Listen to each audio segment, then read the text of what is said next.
Welcome to Executive Leaders Radio, your spot in the corner office, the radio show where executives share their secrets to success.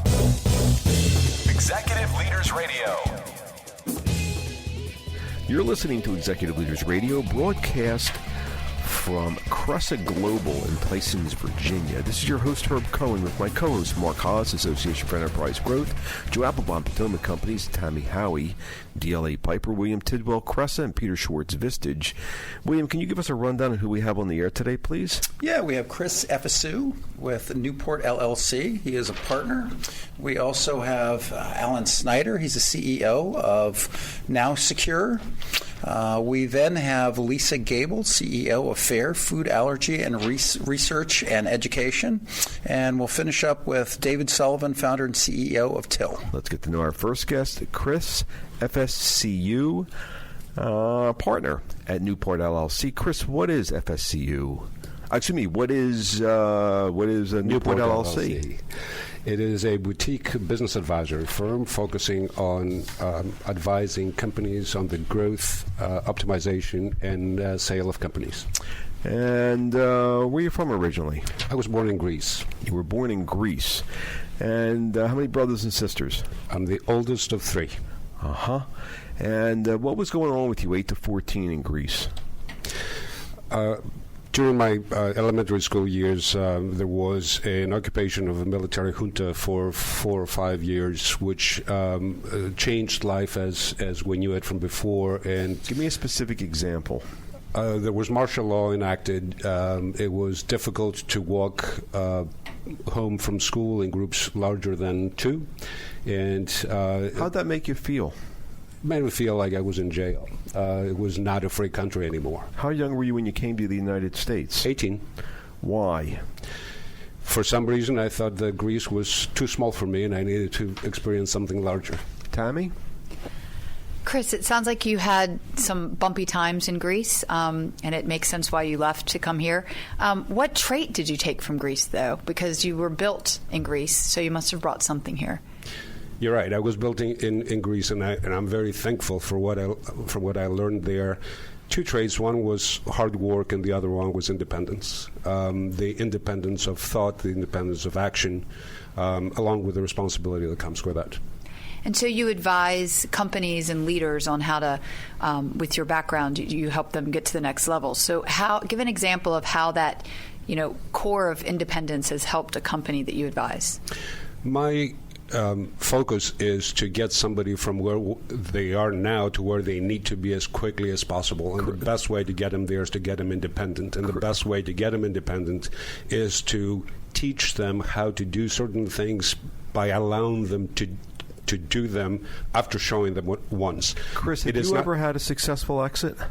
I've had several successful exits. Tell us about some of your successful exits. Let's give us a sense of what you personally have done. My first company was sold after 5 years to a subsidiary of Cardinal Health. I merged and sold the second company to a technology company, private. Third and fourth companies were merged that were in the financial management. Why don't you retire? Why don't you financially retire? Because I cannot retire mentally. What are you talking about? What do you mean? It is, I equate it with brain death, and I need to be stimulated, and I feel I have too much to learn and too much to do. Tammy, what were you saying? I'm sorry, I didn't mean to interrupt you there. Oh, I was just asking him an example of a company that he has worked with and given him the example of independence. So the example will be... I just wanted to make sure that he knew what he was talking about. I'm sorry. The example would be that you take the CEO and you show them the steps, and then you have them follow you while they're doing the steps, and then at some point there's a switch where you allow them to lead, and then the single most important switch is to lead from behind. Mark? How old were you when you came to the U.S.? 18. And what were your expectations? My expectations were something bigger than I was experiencing in Greece, and believe me, they were met. Was there a push or pull? What do you mean they were met? What are you talking about? Frankly, I didn't know what to expect. I came here with a single goal to go to college, which was pretty hard to do given that I did not speak the language. So what was your impression? My impression was that this is a big jungle which I thrive in because it's not the survival of the fittest, but it's the survival of the smartest. Peter? You're also the author of a book, The Chief Daddy Officer. I am. Why write that book, and what's it got to do with business? That's a very good question. Shortly after I started my first business, my marriage came to a halt and then a divorce. My daughter was 7 years old at the time, and I fought hard to have her in my custody, which I succeeded to do. So I raised her as a single dad since the age of 7. Along with that desire came the responsibility of raising a kid that I knew nothing about. But I thought I knew a thing or two about business, and so a lot of my parenting was based on principles that we practice in business every day. So how are they alike, parenting and business? Oh, they are very much alike. 2 examples. 2 examples. First example is you say what you mean and you mean what you say. You cannot apologize for something because, quote unquote, you didn't mean it. We don't do that in business. Why should we accept that from a little kid? The other example is the gap analysis. We somehow focus on measuring our kids by somebody else's yardstick. Each kid has their own yardstick, and they need to be measured against that. So you look at where you want to be, you look at where you are, you identify the gap, and you measure it and strategize. Wait. Hold on for a second. You know, earlier in the green room when we were talking, you mentioned the soul. Yes. You know, here we got a guy who's built several substantial businesses and exited. And you're talking about stuff like the soul. I don't understand where the soul fits in the business. It's all about the soul. There is no business leader that has succeeded that has been soulless, or whose soul was not at easy access from everyone around them. What is your definition of soul, Chris? It is what defines you. What's your reason for being there? Who are you in your inner sanctum? And what is your reason for being here? It's to do well. It's to do well by helping others do well. I don't believe in a person doing well. I believe in people doing well together. And why is that so important to you? It is because I saw its dysfunction in my previous homeland, and I saw its function mostly in my present homeland, and this is better than there. How has raising a daughter made you a better leader in business?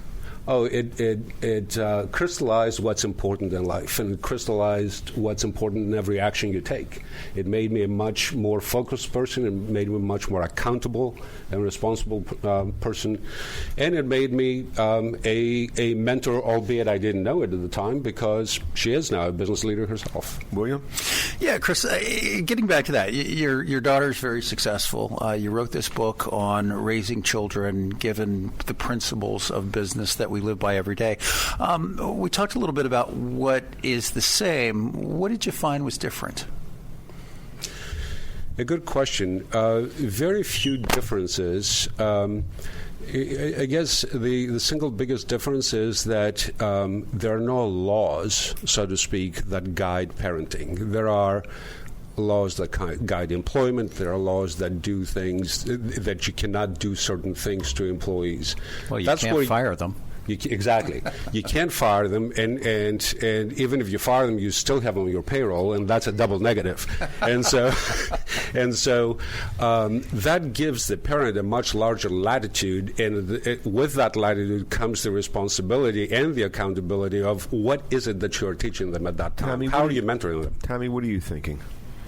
So, how has raising this strong, successful daughter made you a different advisor to companies? A good question, Tammy. I think I believe that to this day we live in a man's world, and I believe that it is incumbent upon us more senior, mature men to advise other younger men that the best way to run their company is to bring a lot more women into their management teams and into their boards whenever possible. That started out of me teaching my daughter that there is no job she cannot do if that job is present. What is your daughter doing for a living now? What's your daughter doing? She's the founder and CEO of the media Socialite, a social media agency. What's the website address of your organization? NewportLLC.com. Let me have that one more time. NewportLLC.com. What's the best part of your day? The best part of my day, cutting out of work early, driving 20 minutes to see my twin boy grandchildren who live in Alexandria. Just wanted to make sure I understood. We've been speaking with Chris, Efessiou, partner of Newport LLC, here on Executive Leaders Radio. Don't forget to visit our website, executiveleadersradio.com, to learn more about our executive leaders, and we'll be back in a moment right after this break. Want help building your business with help from this show's CEOs? Our CEOs can help you uncover more opportunities, grow your sales, connect you, help you raise money, all the big issues, because our CEOs have been there and done that. They've succeeded in creating millions of jobs and earning millions of dollars, and some are available to advise you. Now, email mentors@executiveleadersradio.com. That's mentors@executiveleadersradio.com. The same CEOs you've heard on the show for 10 years may be willing to help you build your business, uncover new opportunities, grow your sales, connect you, help you raise money, all the big issues, because our CEOs have been there and done that, succeeding in creating millions of jobs and earning millions of dollars. And some are available to advise you. Now, email mentors@executiveleadersradio.com. That's mentors@executiveleadersradio.com.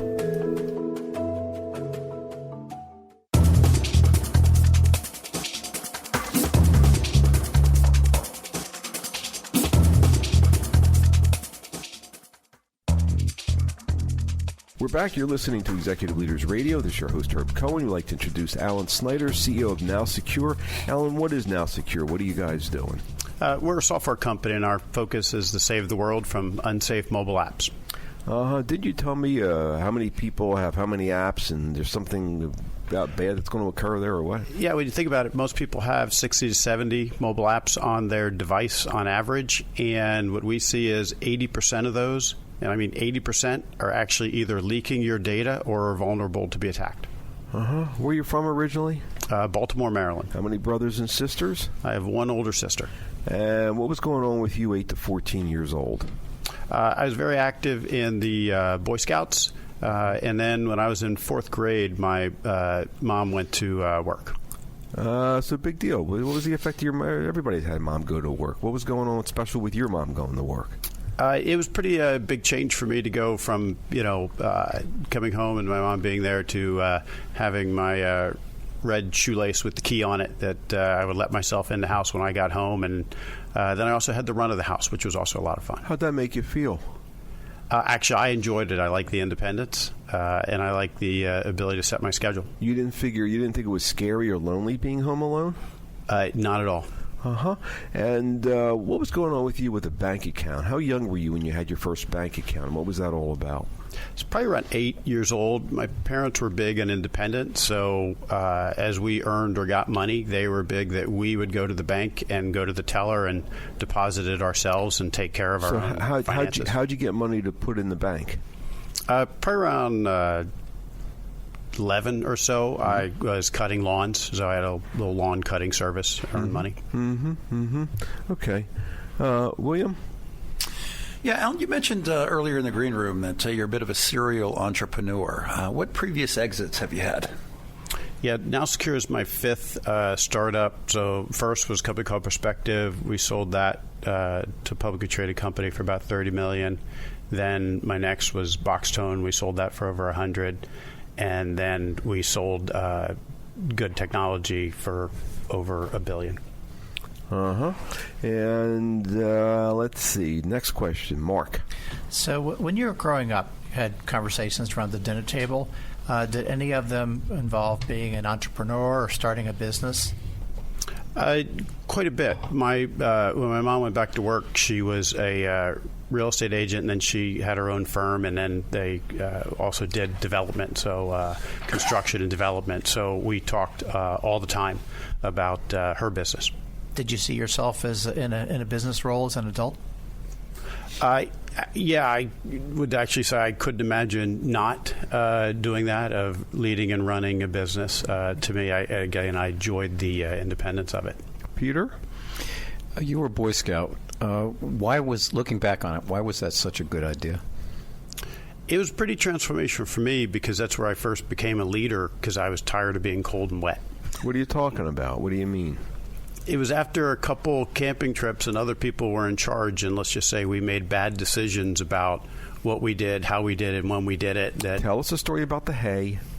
So we were on a winter camping trip, and we had hay in the truck that we should have put down. We were camping in the snow, and we didn't, and we had a cold, miserable night, and we didn't need to. So you began to understand that maybe you have a better way. What's that have to do with entrepreneuring? Yeah, for me, it was more that I felt that I could do it better, and I felt more comfortable if I was the one in charge. Mm-hmm. And so from an entrepreneur standpoint, that's the exact same thing, right? You Just can wanted run to make and make sure the I choices. Understood. Tammy? So having a mom go back to work is unusual as the baby of the family, but it's very unusual for her to become an entrepreneur and start her own business. What trait did you learn from watching her do that? She was, still is, extraordinarily independent, extraordinarily stubborn, and extremely determined. So all three of those. Give me an example of something she did. I'll never forget. She was building a house, and they were trying to get the foundation in. Rain was coming in. The construction crew stopped work and wouldn't finish. She went and started carrying cinder block to do it herself, which then basically shamed them into actually getting it into gear, and they finished it that night before the rain came in. And are you a similar leader in leading by example? Most certainly leading by example, and I only hope I have as much determination and grit as she does. Mm-hmm. Next question, who's got What do it? your employees expect of you as a leader? Well, they expect a lot, as they should. I think first and foremost, it's honesty, candor. What else? After that, it's a vision, right? Where are we going to go? How are we going to get there? And then the piece after that, I'd say, is it's team. Because I'm not going to do it, right? Mm-hmm. My job is to organize the group so that we can do it together. What kind of books did you read as a kid? I was very into science fiction, a lot of science fiction. Like what kind of stuff? Pretty much anything from Robert Heinlein, Isaac Asimov, the whole group. What's science fiction have to do with building a business? Well, it has a lot to do with technology. That's what led me to go. I actually, as I will joke about it, in high school I went on work release I was in senior year of high school. I did a job at the U.S. Army doing computer programming. Really? And you went into computer programming because of the science fiction stuff you were reading? Yeah. Uh-huh. Peter? Are you a father? Yes, I have 3 boys. So what's wonderful about that? It's great to see them become their own people. They're all uniquely different. My oldest went to the Naval Academy. My middle guy is studying physics, and when he was looking at college, was very clear, don't ever expect that from me, Dad. Right? He's much more independent, so they're all different. It's fun. So what's the similarity between being a dad and being a entrepreneurial CEO? Chaos. Tell us more. What do you mean? It just, you don't necessarily, it's not like you know exactly what's going to happen next. And I personally enjoy that, right? I like the blank slate. I like going and figuring it out as you go. And that's what I enjoy with my kids. It sounds like you also understand, not only do you enjoy working from a blank piece of paper, you've been through a number of startups and exits, but it sounds like you also understand that everybody's different. And the way you were explaining your kids, you understand each one of them is different. Is that one of your strengths, the fact that you understand people? I've certainly gotten better with it over time. To be candid, I was not the best at it early in my career, and I've gotten better over time with that. But yes, it is now. So what do you figure your greatest strength is? I think my greatest strength is the vision to see kind of what we could be and where we can go. And then the next piece would be to help organize to get us there. Okay. William, do you have something there? Yeah, what would your kids say your greatest strength is? Oh, that is an excellent question. That's why we asked them to co-host. I think that they would probably say that I will coach and guide, but get out of the way. Is that your employees saying that, or is that your kids saying that? That's my kids saying that. I think my employees would probably say that I will coach and guide, and I will get out of the way when we're ready to get out of the way. Kids learn a lot from adults. What have your kids taught you? Oh, they've taught me much more patience, tremendously more patience, but also they're incredibly creative in ways that I'm not. And that's actually a lot of fun to watch, right? As they, they're different from me, and that's fun to watch them do their own thing and find their own way. Has that made you a better leader or a better person? It's made me stop and think a little bit more, and be more patient, but also be more understanding. You make it sound so easy. Tell us about a failure. I've got countless failures. Actually, my philosophy is that if we're not failing, that we're not pushing the bounds hard enough, that we need to fail constantly. I would say one of my biggest failures came in the financial crisis. I had to lay off probably half of my workforce. My biggest failure there was I was not as candid as I should have been with the situation of the company was, and I should have been more upfront and truthful. How'd that make you feel, laying off all those people? Oh, it was dreadful. Because it was no fault of their own. We were losing 10% of our revenues a month. You personally felt bad about that stuff? Yes. I just wanted to make sure I understood. What's the website address of NowSecure? NowSecure.com. We've been speaking with Alan Snyder, CEO of NowSecure, here on Executive Leaders Radio. Don't forget to visit our website, executiveleadersradio.com, and learn more about our executive leaders. Back in a moment, right after this break.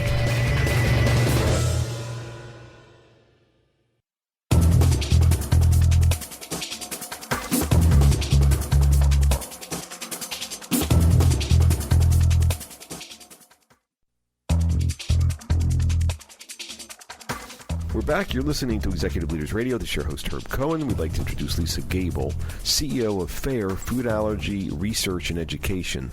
Lisa, what is FAIR? What are you guys doing? FAIR is the largest research entity that represents the 32 million people that have life-threatening food allergies. Okay. Where were you from originally? Lynchburg, Virginia. How many brothers and sisters? One older sister. And what was going on with you 8 to 14 years old? My father was building an organization to national prominence during that time period from scratch in the political realm. And let's see. Peter, what do you got? What questions you got? Oh, how did that shape you? I learned a great deal about discretion when we were seated as a family and talking about things. I always knew that the rule was what was said at the dinner table couldn't be repeated in public. What else did you learn? I learned what was important to someone who was trying to build something, somebody who had a big aspiration, what made them tick, what was important to them, what they needed in order to be successful. So clearly you have this impressive resume of accomplishment and achievement, and you're hard driving. How does that square with a nonprofit that's all mission-oriented? Yeah, I'm always brought into nonprofits to make them perform at a new level and to make them operate like a business. It's challenging because normally I have to let go staff that has more of a nonprofit background, and I bring in business people that can operate towards the mission but can build sustainable operations. How young were you when you were taking things the next level? In fourth grade, my best friend and I decided to start a student government in our fourth grade class. I was president, she was vice president, and we represented the interest of the students to our teacher. Wait a second. What grade were you in? We was in fourth grade. And you went ahead and organized a student government. We did. We had Miss King. She was very encouraging of the two of us to do what we wanted to do, and we always brought things forward and organized information. To me is I just gave you credit for starting the student government and used the word we. What's the similarity between the we back then and what you're doing nowadays? I always partner with someone else. I've been working for CEOs and billionaires and public officials, but I always have a primary partner that I am working with and to fulfill either my vision or what they are trying to accomplish, Mark? what they're investing in. Mark? What kind of books did you read as a kid, and what kind of characters resonated with you?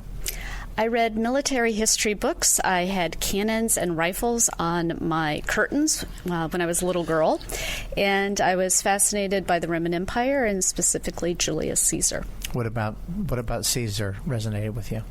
Not only was he a strategist, but he built things and he built governance. But the most critical thing was he came into power because he got the common man to join with him, and they were the ones who rallied. So he didn't always go for appealing to the political types, but really bringing a huge crowd with him whenever he was doing something. Is there some characteristic or example that he set or was written about that you've exemplified? He builds things, and so every time he would see a boulder in the road, one thing that he was known for was his engineering talent, and so he would build a bridge, he would move the boulder out of the road, he would do very creative things in order to accomplish something that had a physical element to them. Like starting a student government in the 4th grade. William? Yeah, Lisa, the show's about how your early experiences affect what you do today. You mentioned in the green room earlier that you have a sister.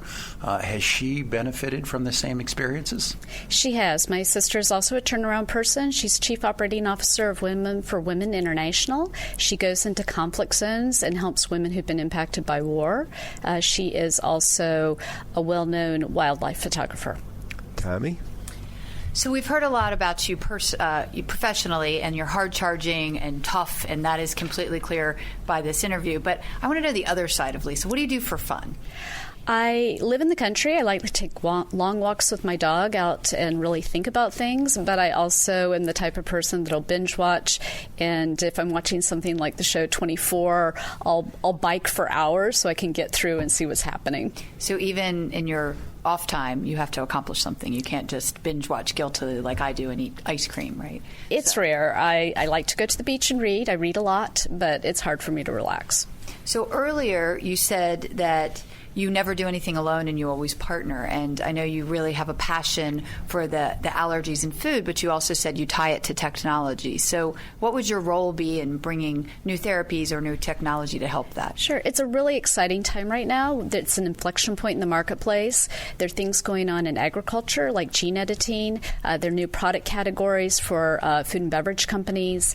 There's AI that can look at changing the recipe of a food and taking into account whether or not they're replacing a chemical with an allergen through natural flavors. So not only can pharma play a huge role, but also a lot of other companies could step forward and have lots of market opportunity to help solve the problem.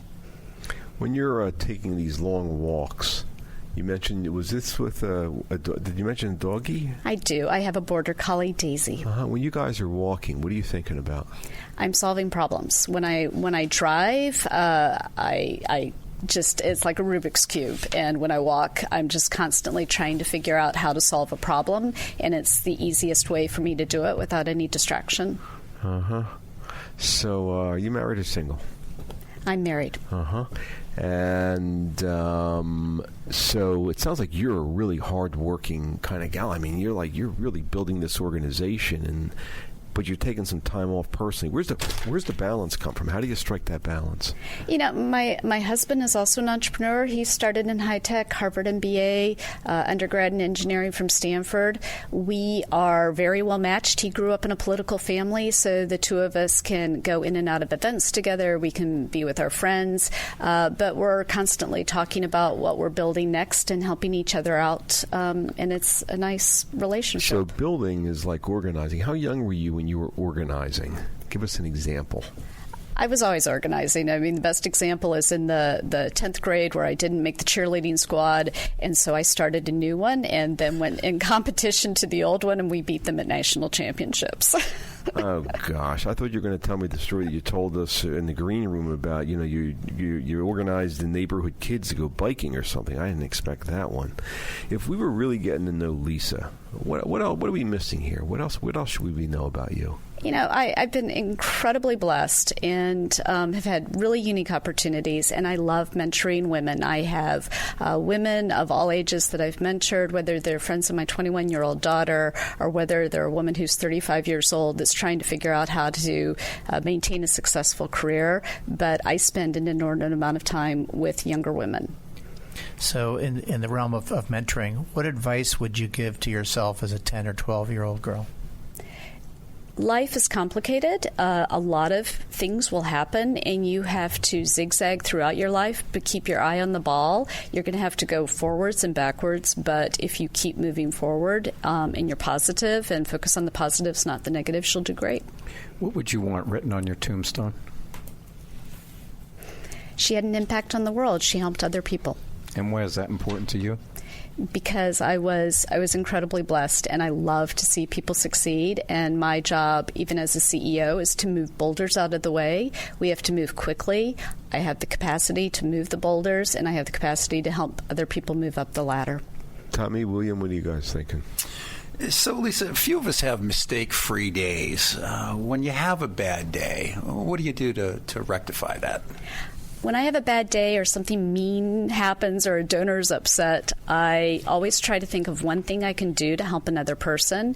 And so it might be referring a job to somebody. It might be going on their social media and doing an atta girl or a wonderful job on whatever you did. I just have to end with something positive, and I have to end with something positive for someone else. Wait. You're telling me if something bad happens in your day, you go ahead and do something good for somebody else because... Give me that again. It's the way I operate. If something bad happens to me, the best way for me to feel like I can continue to move things forward is by helping someone else achieve an objective. Wow. How'd you learn that? Where'd that come from? My dad never went after the new shiny penny. He always focused on finding those people who had that really unique capability, but they needed the help in shining. And so he was very tactical in how he mentored people, and he operated that way also. Well, what's the website address for this organization, FAIR? Foodallergy.org. Let me have that one more time. Foodallergy.org. We've been speaking with Lisa Gable, who's the CEO of FAIR, Food Allergy Research and Education, here on Executive Leaders Radio. And give me your website address one more time, please. Foodallergy.org. And don't forget to visit our website. It's executiveleadersradio.com to learn more about our executive leaders. That's executiveleadersradio.com to learn more about our executive leaders. We'll be back in a moment, right after this break. Want help building your business with help from this show's CEOs? Our CEOs can help you uncover more opportunities, grow your sales, connect you, help you raise money, all the big issues, because our CEOs have been there and done that. They've succeeded in creating millions of jobs and earning millions of dollars, and some are available to advise you. Now, email mentors@executiveleadersradio.com. That's mentors@executiveleadersradio.com. The same CEOs you've heard on the show for 10 years may be willing to help you build your business, uncover new opportunities, grow your sales, connect you, help you raise money, all the big issues, because our CEOs have been there and done that, succeeding in creating millions of jobs and earning millions of dollars. And some are available to advise you. Now, email mentors@executiveleadersradio.com. That's mentors@executiveleadersradio.com.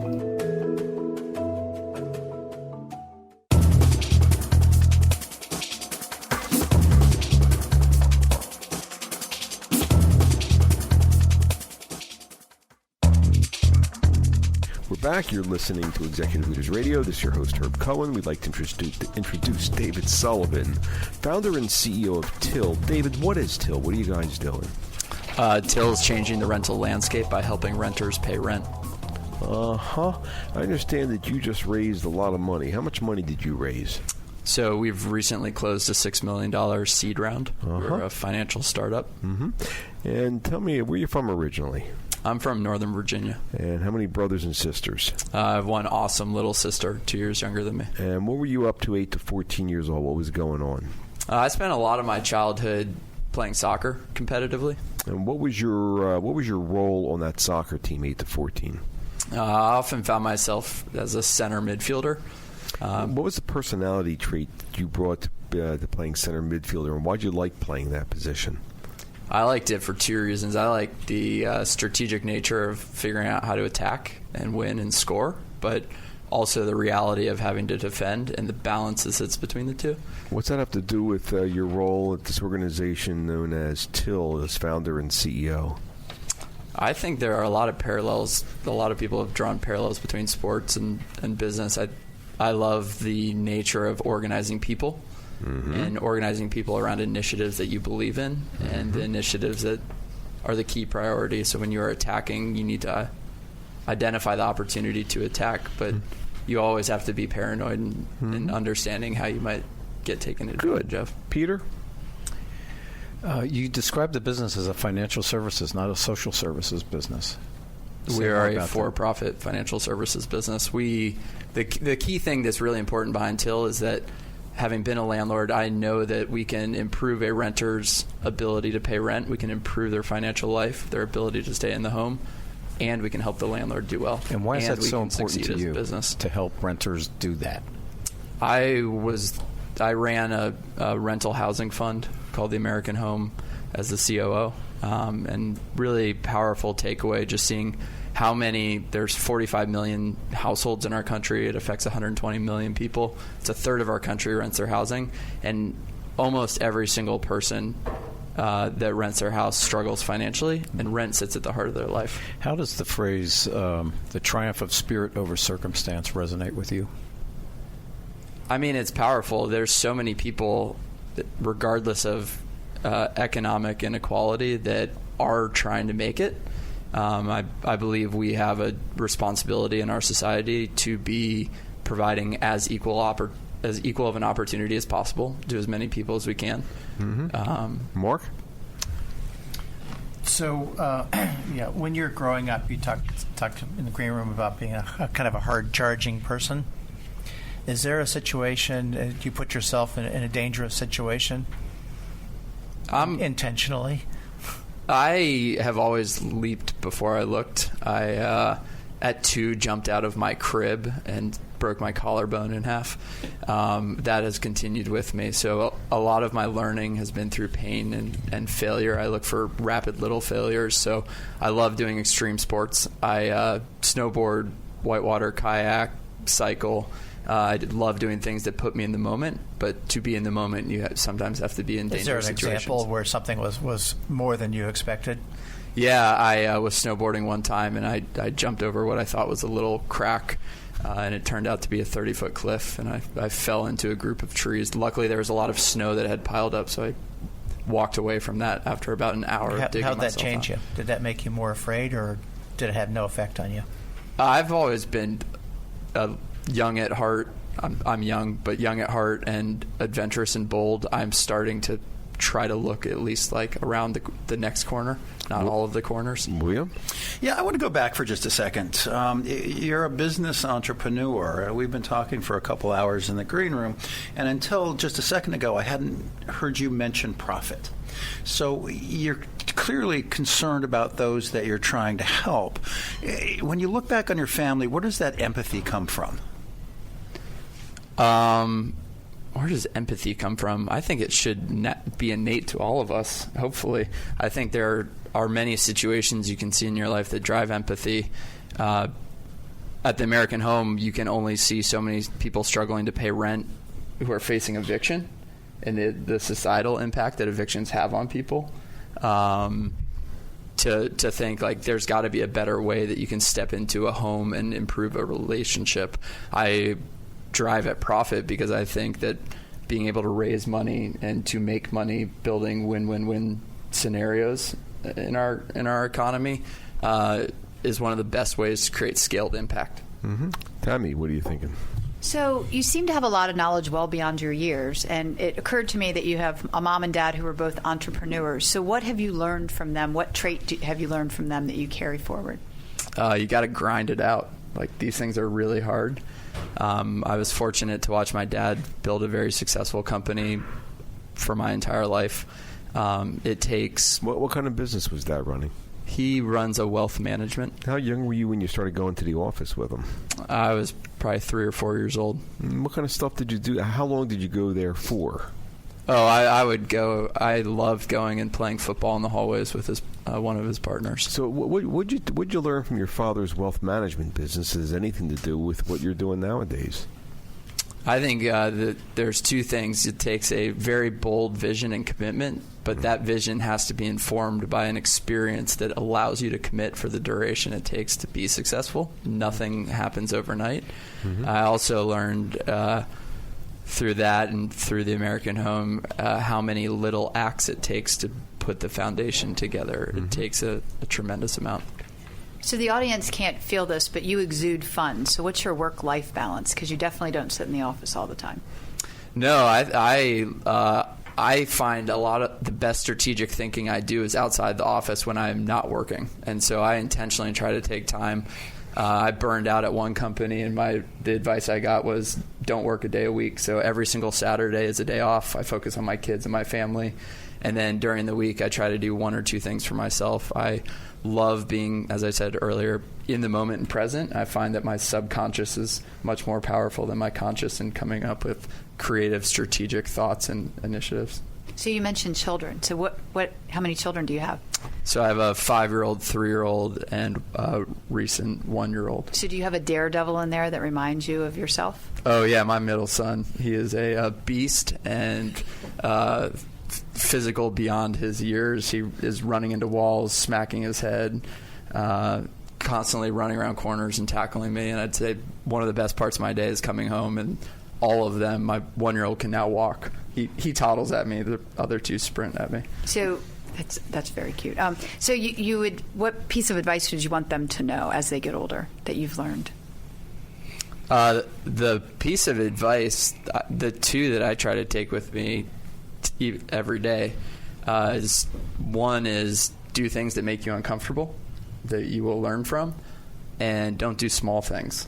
If you had to pick one, what would you pick, risk-taking or grinding it out?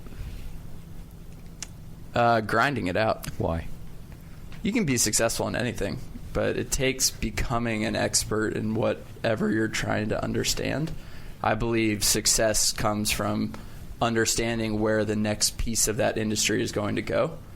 And it takes a lot of really deep learning to figure out where that frontier is. And it takes grinding it out to have that skill set to see around that corner. Right.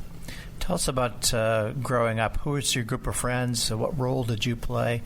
And why did you hang around with those guys? I've always looked for people that are unique and authentic in their life and approach to life. My role has always been as a connector, so I love people. I love learning from people.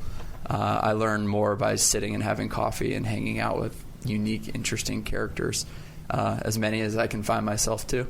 And so I have always helped bring people together, and that has, while just a fun and passion that I've intrinsically gone after, that has been like my secret sauce for company building, is finding attraction. Did you have a tight group of friends? Yeah, I've been friends with the same guys since I was 5 years old. My wife and I were in the same kindergarten class. You told us before that you were a best man in a bunch of weddings. Yeah, I've probably been in about 10 weddings and the best man at many. No. Yeah. That's what Tammy was picking up on, the fact that you like having fun, people like hanging out with you. What's the website address of Till? So we're at hellotill.com. Let me have that one more time. It's hellotill.com. hellotill.com. And David, it sounds like you really enjoy relationships. I love them. That's what life is about. Mm-hmm. We've been speaking with David Sullivan, founder and CEO of Till, here on Executive Leaders Radio, and William Tidwell. Could you give us a rundown on who else we've had the opportunity of speaking with today, please? Yeah, Herb. We've had Chris Efessiou. Mm-hmm. Chris is a partner with Newport LLC and the author of Chief Daddy Officer. Mm-hmm. We have had Alan Snyder. He's the CEO of NowSecure.